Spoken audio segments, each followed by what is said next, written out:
Hey everyone, welcome to Ellis Mowers. I appreciate y'all watching as always. We're going to look at this Murray 3.5 Classic push mower. Dare to say that I think it's one of the most beloved or the most beloved basic push mowers out there. They made them all the way up until 2005 whenever Murray got bought by Briggs & Stratton, and they made them early, even in the 80s, and the latest version seemed like they were the best version because the deck was nice and thick for a budget mower, and they had the Briggs Classic engine on them, so they ran great and run forever. This one I believe is in running condition, but it's got a little bit of water in the tank, so I'm going to drain that water out of the tank and give it some gas, and see if we can get it started, see what else we can find. We got a couple of loose things, like loose bolts and stuff that we'll have to tighten up, but blade's good. It's complete, so can't really ask for much more than that. So we'll go ahead and get on this, what you could call everybody's favorite, a budget push mower, so to speak. If you go find your budget push mower now, the decks are paper thin, the engines aren't nearly as reliable, so you can pick one of these up for like 50 bucks in good condition that somebody's already serviced and ran. I mean, I'll probably sell this one for 60, but I used to sell these things for like 50 bucks a pop all the time. So we'll go ahead and get started on this Murray. I'll give you a look around real quick, and then we'll see if we can drain the gas out and get this thing to run for us.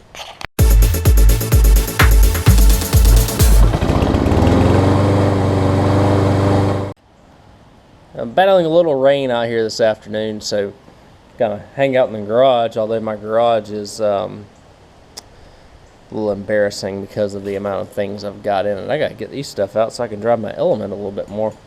But this is the engine here, 3.5 horsepower, 20 inch Briggs & Stratton Classic. It's got compression. It tries to crank over. It's priming pretty good, but when you look in the gas tank, it's got a bunch of water in it.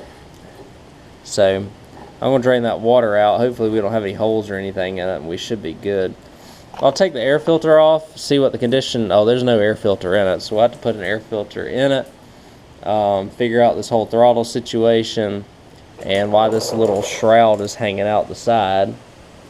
But we'll get to that here in just a second. Let's see. I think this shroud is just bent. Somebody just bent it out of the way. So maybe we can just leave it like that and it'll be fine. Somebody did a lot of bending on this. Wow.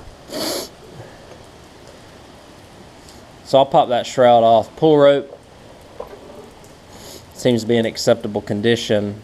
Oil, probably can't get it off. Not without a screwdriver. So, like I said, we got a few things going on here, and hopefully it won't be much to get it back going. Like I said, loose wheels. We just need to tighten up a couple of bolts and all that good stuff. Let's get into it. Alright guys, so I got the air filter off. Like I said, you can see that it primes, but I think we've got some water in the tank, so we got to drain that out. That's not a big deal. I have fixed this as well and then I also tried to tighten the handle down, but you know, a flathead screwdriver and hands don't really mix very well. Air filter's off. I wanted to guess the year. What do y'all think? I said up until 2005. I think this is an early 2000s one, and we'll see if we're correct. Yeah, we're about right. One of their later runs, 04, 01, 03, so January 3rd of 2004 was when this one was made. And like I said, we fixed that. Air filter, like I mentioned, is pretty much non-existent. So we've got that going for us. So I just have to put a new air filter in. But what we're going to do, I'm going to get a 3/8 1/4 inch and is that a 1/2 inch right there? 1/2 inch right there. 3/8 right there, and that'll take off the gas tank. So let me grab the tools I need. We'll do that. So I'm hoping this will be quick. So we'll take the 3/8 off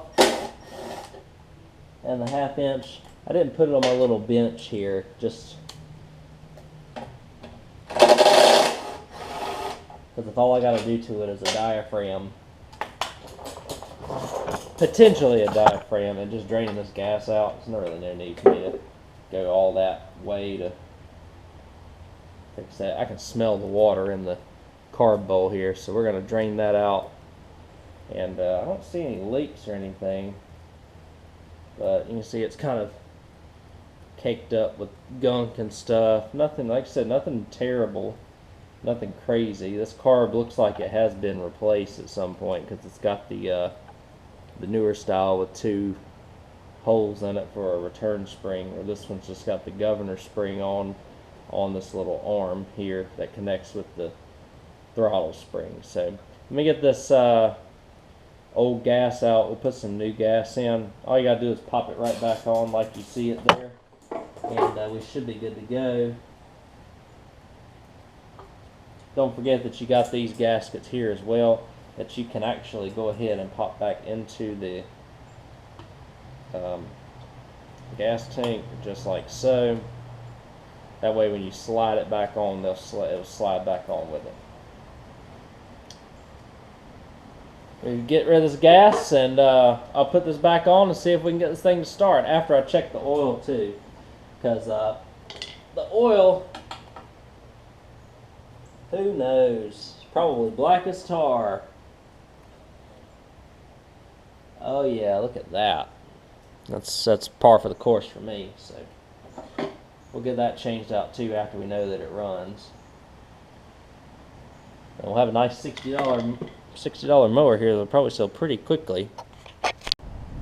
Alright y'all, new gas tank's back on. See what we got.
You know, I'm wondering if I screwed that arm up on the cover there and messed it up. I'm going to get it in here and see what I can find.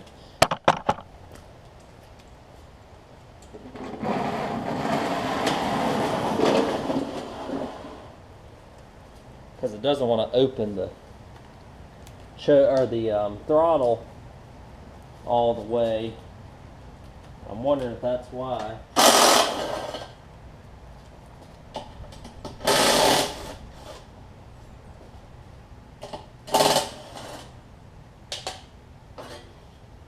No.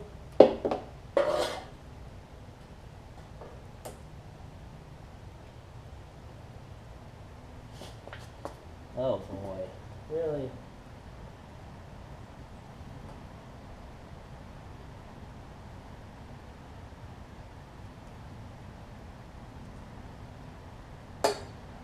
I mean, luckily this is not a big deal for me because I have the parts, but somebody has put a riding mower coil on this thing and it's not gapped anywhere near right, so I've got to pray, hope and pray that this will come off, and I'll find a push mower coil, which I've got a ton of them. I'm not really worried about that, but that's very interesting. This is like a Flathead Briggs rider coil because the holes are a little bit bigger and they don't really line up and it's pushing down on this arm, so it's not really running right. So crazy.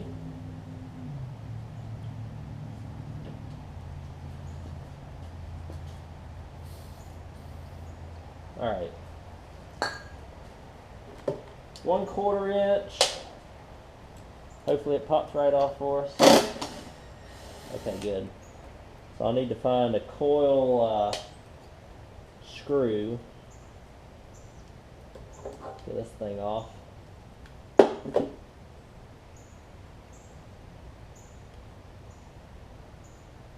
That does explain a lot, though. There we go. Let me find a coil. I'll show you the difference between a riding mower coil like this for Briggs. This is a flathead rider coil, so they were half right, and a regular push mower coil after I grab all the hardware that I need. Alright guys, this is not the best coil, but I believe it works. Otherwise I don't think I would have kept it. But I don't know if you can see the difference between the two. This is, like I said, is like for a riding mower, 12 horsepower flathead Briggs or something. This, they look similar, but these are a little bit wider to accommodate the width of the mounting points on the coil. They're a little bit wider than like the Quantum engines as well, because I had a couple Quantums that I found. So I'm going to put the cover back on, and now we'll see if it'll crank, because it was trying to crank, but then it was battling the gap of the coil since there was only one screw in, and also battling the flap here that wasn't really secured very well. So hopefully between the two will be good here. So let me get it on and we'll try it out again. Alright y'all, here's take 2 if this thing will run. Let's see.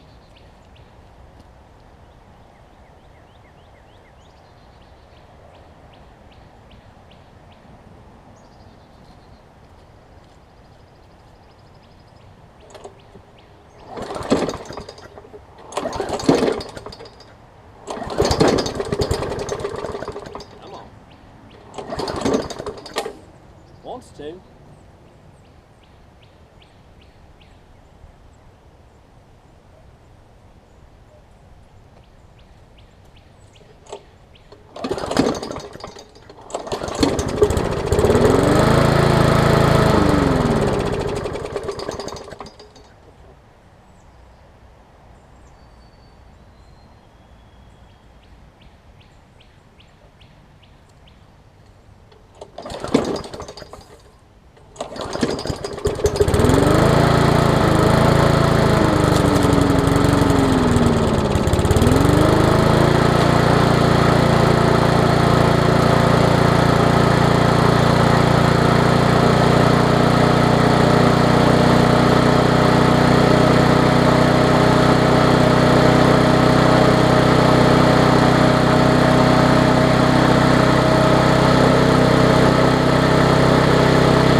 I think that'll work for me for running wise. Let me put an air filter on it, change the oil, sharpen the blade, give it a nice wash, and I think we have a winner here, y'all. So again, it had the wrong coil on it, and water in the tank. I think the diaphragm's okay. We just needed to purge it out a little bit.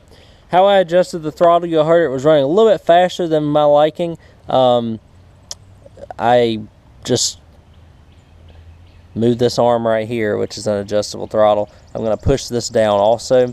This right here will keep the throttle fixed, and it works great for just regular homeowners who don't really know how to do much. Other things I'm going to do off camera, because I mean, just general service items. Tighten these wheels up if they're not tight already, and I'm going to wire an on-off switch, and I'll show you kind of how I do that as well. Alright y'all, here it is. This is all finished and whatnot. Ended up, like I said, just needing a coil put on it, and toggle switch, and the gas cleaned out. Diaphragm's pretty good, so I didn't even have to worry about that, which is nice. And it really did clean up nicely. Just did it with the hose and some purple power and rolled on with it. So we'll start it up. We'll finish this video. We'll do a cold start because this is the day after.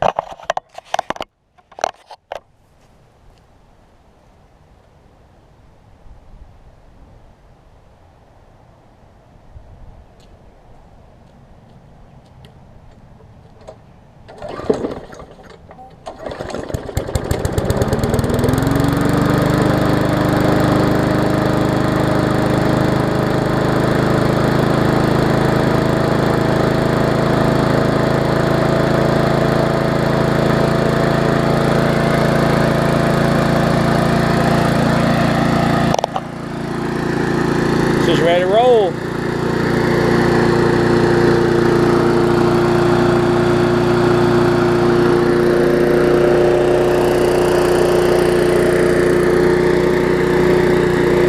See, no diaphragm problems or anything. That's awesome. A little toggle switch to cut it off because I didn't have a proper cable for this. That's my easy solution. This toggle switch you can get for less than $1. I probably have less than $2 in this toggle switch, and I've made it so much safer using that versus what I used to use, which was like a zip tie deal. I need to zip tie that up, but I'll do that in just a second. Premise is the same, runs good. Gonna be a perfect little mower for somebody. So we'll wrap this video up here and start on the next repair pretty soon. So there it is. What you could call probably the best low-end basic mower ever made is one of these Murray 3.5 horsepower classics. I've had, I don't know how many I've had really. I've probably had close to a dozen at this point. Anywhere from one that's as new as this one, like a 2004, 2005, all the way to the 80s. The ones in the 80s were had a little bit thinner deck, but the ones that they made in kind of the 90s, probably mid 90s all the way up to 2005, which they all look the same basically. You never see the deck rusted out on them. The 3.5 classics are about the best engine that Briggs could ever put on a push mower, so I almost always have success putting them back together and getting them rolling. I think I had one that had some sort of valve issue or something, but it was completely abused, and I mean abused beyond, it was really bad, but the deck was still in good shape. So I think we're going to put a Tecumseh on it at some point. You'll probably see that video way on down the line, because if you see my backyard, I have plenty of projects. But anyways, let me know what y'all think about these things. If I had to choose one push mower to cut with that was under $100 in the used market, probably this. The only thing it doesn't have is adjustable wheels, but if you cut your yard the same height all the time, you have a small yard, you don't really need more than this. It's nice, light, easy to use, super cheap, probably run forever. The decks never rot out, and the engines never go out, as long as they're taken care of a quarter decently. They can be neglected for years and still seem to be going. But thank y'all again for watching. I hope y'all enjoyed finding this fix to this Murray 3.5 classic push mower that obviously had been tampered with before I got into it. And if you have any questions about anything you see in the video or other videos on the channel, you can catch me Ellis at ellismowers.com. or on Instagram and Facebook at Ellis Mowers 09. And I will see y'all on the next video. Take care.